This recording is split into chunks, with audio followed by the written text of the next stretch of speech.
আসসালামু আলাইকুম প্রিয় শ্রোতা। আমি পুঁথিপাঠ করব ইউসুফ জুলেখার প্রণয় কাব্য থেকে। আজ তার 20তম পর্ব।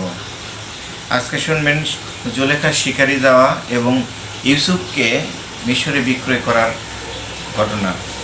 তাহলে শুরু করা যাক। আরে চারিদিকে ঘিরে দেয় চকি ও পাহারা, সারিঙ্গা সে তারা বাজে মৃদঙ্গ মঞ্জিরা।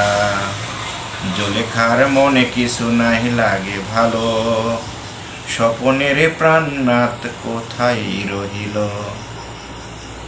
তাহা বিনে অন্য জনে নাহি মোর মনে, রাত্র দিন ভাবি তার শয়ন স্বপনে। কখনো পালঙ্গে থাকি কখনো ধুলাই, কতদিন কোথা পাবো সোনার পুতুলাই। এই রূপে জুলেখা ফেরে পাগল হইয়া, শিকারও বাহানায় ফেরে মাটিতে ডরিয়া।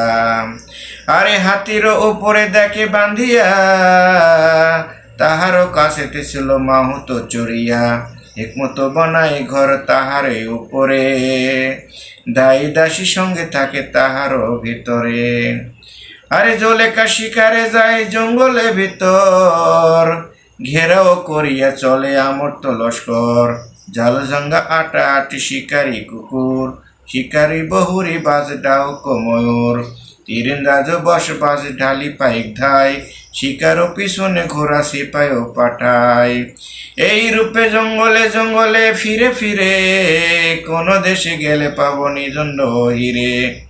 নদীরও কেনারে চাহে পানিরও ভিতরে, কখনো চাইয়া থাকে আকাশের উপরে।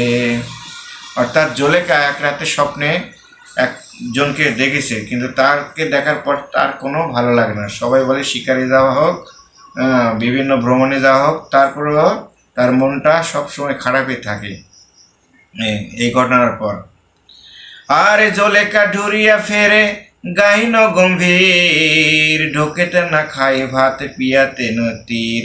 জঙ্গলে জঙ্গলে ফেরে গাছ তলে তলে, হাই হাই করে মনে সেরূপ পড়িলে।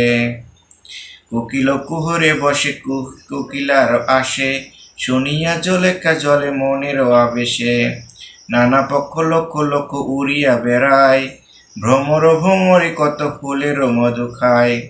আরে খঞ্জনের কাছে বসে খঞ্জনে ঘুরিয়া, ময়ূরের পাশে নাচে ময়ূরী আসিয়া। যার যে আসক্ত ছিল পাইল মাসুক, জুলেখা বলেন কেন পাই এত দুঃখ। এরূপে যে জুলেখা জঙ্গল বিচে ফিরে, না পাই উদ্দেশ্য পিয়ার আছে কোন ঘরে।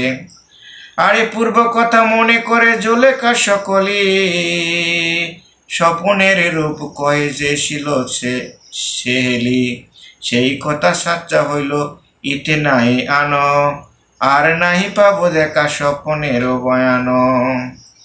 আর জিতাতে পাই না তাকেও মরলে নাকি পাবো, পোলালো সোনার পক্ষী কত পিছে ধাবো। ভাবনাতে ভাবিত হইয়া ভ্রমরে কানন, মিশরে ইসুফ আইল শোনো সর্বজন।